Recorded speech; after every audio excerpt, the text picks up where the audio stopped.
السلام علیکم ورحمۃ اللہ وبرکاتہ۔ پیارے دوستو، نبی پاک صلی اللہ علیہ وآلہ وسلم کا فرمان ہے کہ جب بندہ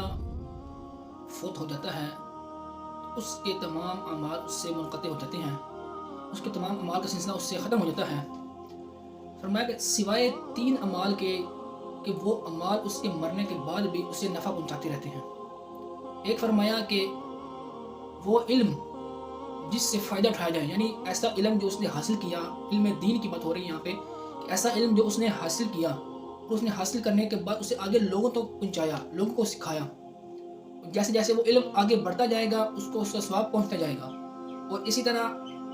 ایک اور فرمایا کہ ایسا صدقہ، یعنی اس نے کوئی دنیا کے اندر ایسا کام کیا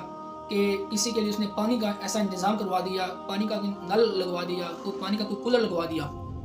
تو اب جب تک اس سے لوگ فائدہ اٹھاتے رہیں گے، لوگ پانی پیتے رہیں گے، تو اس کو ثواب اس کا پہنچتا رہے گا۔ اور پیارے دوستو، تیسرا فرمایا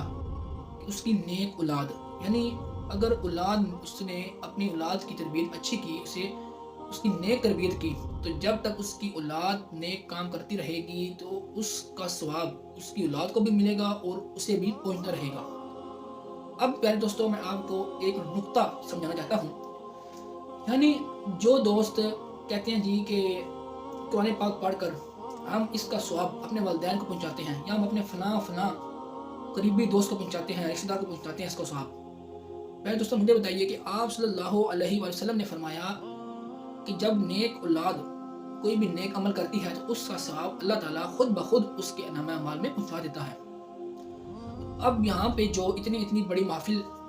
کا انتظام کیا جاتا ہے، یہ جو جی اب بندہ مر گیا ہے تو مرنے کے اس کے دوسرے دن تیسرے دن بعد لوگ جو ہے وہ کل شریف کا انتظام کرتے ہیں کہ جی اس کے لیے ختم کا قرآن پاک، درود شریف اور طرح طرح کے دیگر وظائف کا کرنے کے بعد اس کا ثواب ہم اس کو پہنچانے ہیں۔ یا اسی طرح 10ویں کا ختم ہوتا ہے، 40ویں کا ختم ہوتا ہے، جمعرات والے دن ختم کا انتظام کیا جاتا ہے۔ اس کے علاوہ بہت سارے ایسے کام شروع کر دیے ہیں جن کا حدیث کے اندر کوئی ذکر ہی نہیں ہے۔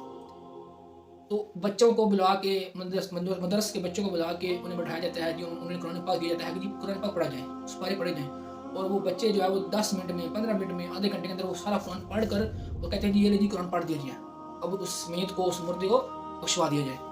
حالانکہ اگر یہ دیکھا جائے تو پیارے دوستوں، نبی پاک صلی اللہ علیہ وسلم کی حدیث مبارکہ ہے جو بخاری شریف کے اندر موجود ہے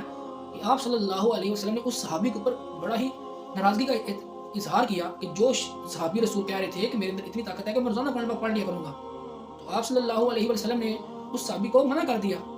اور اسے غصے کا اظہار کیا اس کے اوپر، جس نے بھی 3 راتوں سے پہلے قرآن پاک کو پڑھا، اس نے گویا اس قرآن کو پڑھے نہیں، اس کو سمجھا ہی نہیں۔ یہ کیسے جو ہے وہ کام شروع کر لیے انہوں نے؟ بھائی دوستو، اپنی اولاد کی ایسی تربیت کیجیے جس سے وہ کل کو آپ کے مرنے کے بعد آپ کو فائدہ دے۔ تو یہ نہیں کہ بس جو ہے بچوں کو بلایا، انہیں ان سے قرآن پاک پڑھوایا اور یہ محفل کا انتظام کروا دیا، پیسے خرچ کر دیے، اور خود جو ہے وہ پھر بھی بے نمازی، خود کبھی قرآن نہیں کھولا، خود کبھی وہ نیک عمل نہیں کیا، اپنا جو ہے وہ معمول جانا کہ یہی ہے کہ وہ برے کام پھر اسی طرح کر رہے ہیں۔ تو بھائی یہ جو آپ برے کام کر رہے ہو، اس کا گناہ جو ہے وہ آپ کے پھر والدین کو پہنچ رہا ہے۔ اس لیے کوشش کیجیے لوگوں کو کہنے کے بجائے خود نیک بنیے اور نیک اعمال کیجیے تاکہ آپ کا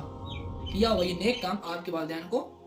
نفع پہنچائیں۔ اللہ تعالیٰ ہمیں اس پیاری سے حدیث پر عمل کرنے، اسے دوسروں تک پہنچانے کی توفیق عطا فرمائے۔